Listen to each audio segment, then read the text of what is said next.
Rengoku! Flame Hashira! Welcome back to Toyo's channel, everyone. I've been looking forward to this one for quite a while because the previous ones cannot be essentially assembled or put together, so each of the figures stands on its own. Not long ago, they've released the Tanjiro as well as the Netsuko ones, so essentially those two can be put together as you can see at the back, i.e. these two, so you can assemble it like this, and you can check out the videos in the link down below or check out the playlist for my Demon Slayer series. And I really dig what Bandai has done here because I like the figures being together and they more than the individual poses, so essentially I love the new series, as they can be put together. Back to this one, so essentially the Akasa one was meant to arrive before the Rengoku one, nonetheless the Akasa one is coming. Make sure you stay tuned for that one, so essentially you can like the like button and sub to my channel for more stuff like this. Demon Slayer, Hot Toys, Marvel, DC, games, vlogs, stuff that I didn't like, and without further ado,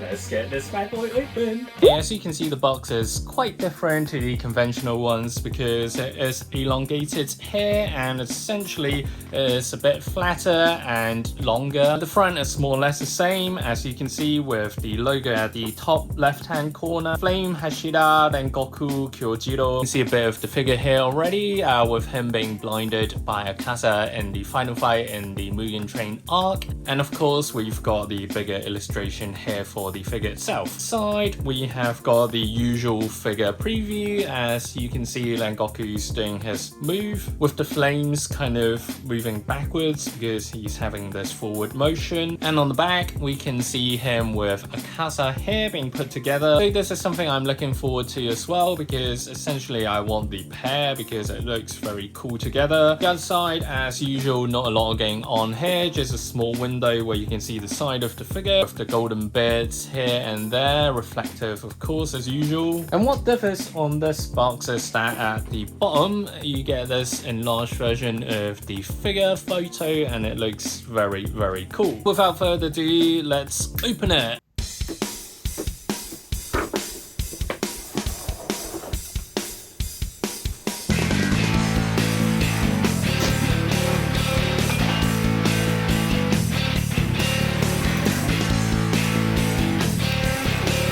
Right, so let's have a look at the head sculpt first. As you can see, the defaulted face is the one where he is blinded by Akasa in the final battle of the Mugen Train movie or Mugen Train arc. And essentially the blood is in crimson red, so it's not too bright, which syncs with the movie. And also the expression on his face, it's very good. The sculpt is nice with the details of the physiques, for example, eyes, iris, and the mouth. The paint job is great as well. You can see the slight red line that depicts where the mouth area is, so it's pretty good.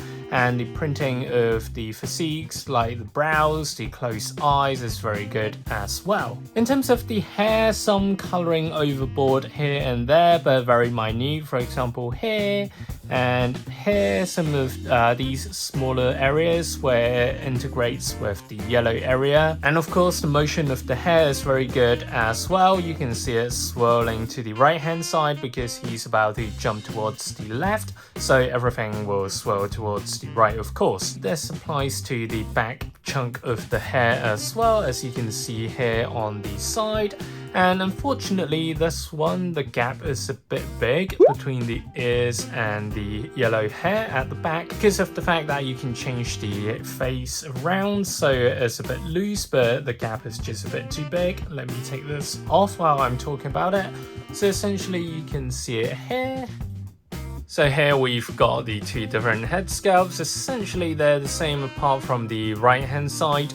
Both painted nicely, the mouth and the eyes. I think this one on mine in particular. The white paint on the left eye is a bit thin, so you can see some red there, so not ideal, but I'll keep this face on anyways, because of course I want Akasa to be pairing up with this figure. And on the side, the earlobes are sculpted nicely as well, and on the left ear as well. And the large gap behind the ear is gone with this face. I don't know what went on there just now, but anyways, let's remove it and put back the default face.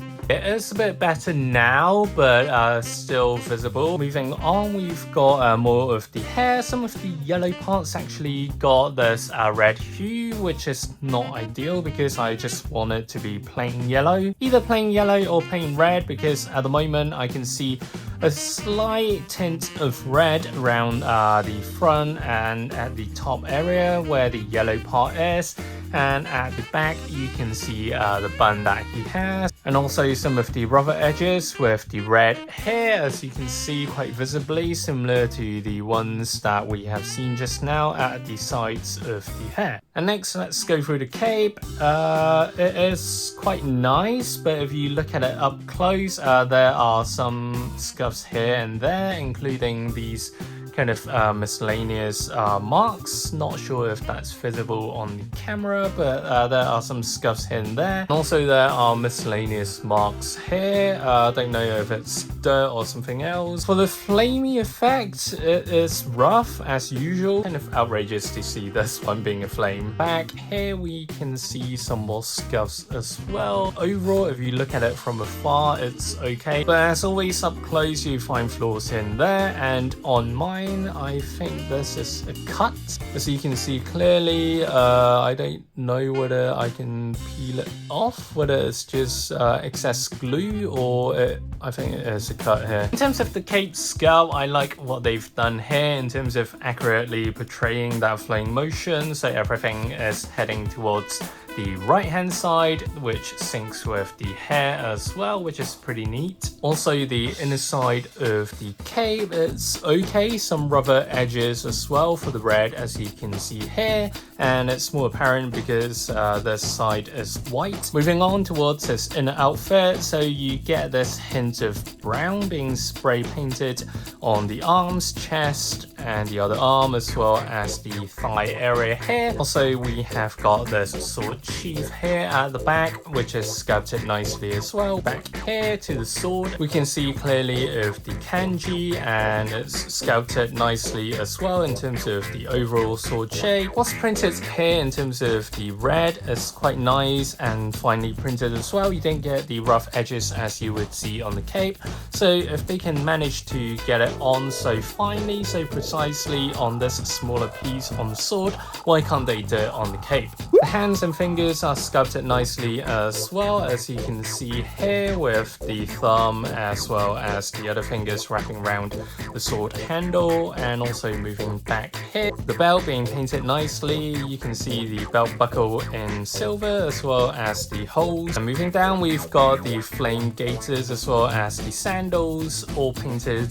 relatively nicely, I think. Not a lot of colouring overboard, and it's such a small area to be painted on. White bit here, not sure what it is, as you can kind of vaguely see it here. Let me get my freezer head, well, the spike of the freezer head, and try to see. Okay, that's taken care of. Also at the back here you can see the Metsu kanji just slightly, although you won't really look at it, but nice details there. I think things are actually improving as they go along, because number one, the translucent part is very clear in terms of having the more solid colors being painted at the bottom, well, spray painted, and also having this translucent orange coming all the way to the more brighter red here. You all remember how atrocious the Tanjiro Hirokami Kakura figure was. On the side here, some of the spray paint is a little bit thin, or they just touch some other surface. Orange dotted area probably touched some other surface,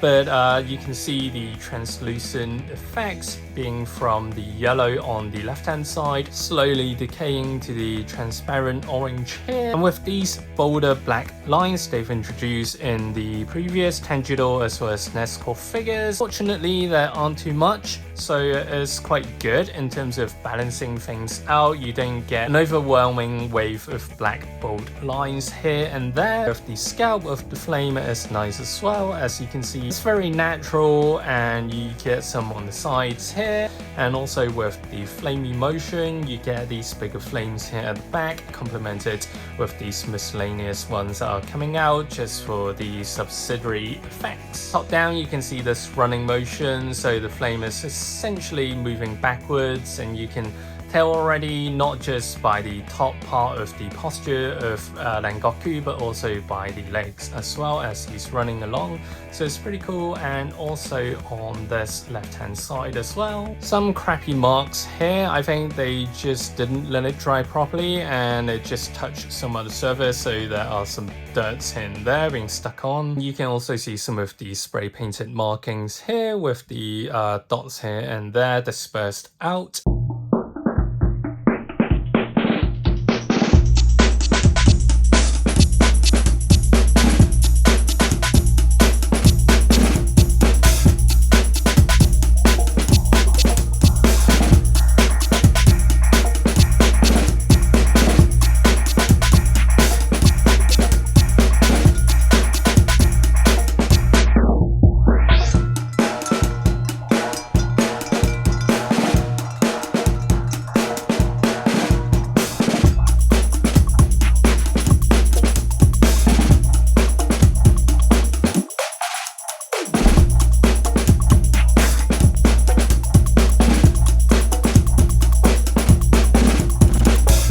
Guys, so what do you think of this Rengoku Figuarts ZERO figure? But overall, apart from the crappy cape paint job and the dirt and the scuffs, and also with the rougher edges of the red at the hair, I think it's a pretty solid figure. It's just a shame that the cape doesn't live up to the expected standards, and I'll be posing it at the front side or a little bit tilted to the side, of course, so I can complement with the Akasa figure right here. The motion's pretty cool, and Rengoku's coming off and this forward movement, and also with the effect piece they are improving, so good job Bandai. You can also check out my other videos on the Figuarts ZERO series that I have opened for Demon Slayer. I'll be getting the Akasa one next, and many more. As always, please remember to like the like button and sub to my channel for more stuff like this: Demon Slayer, Hot Toys, Marvel, DC, vlogs, games, stuff that I do and like, and I'll see you guys next time. Stay safe and out.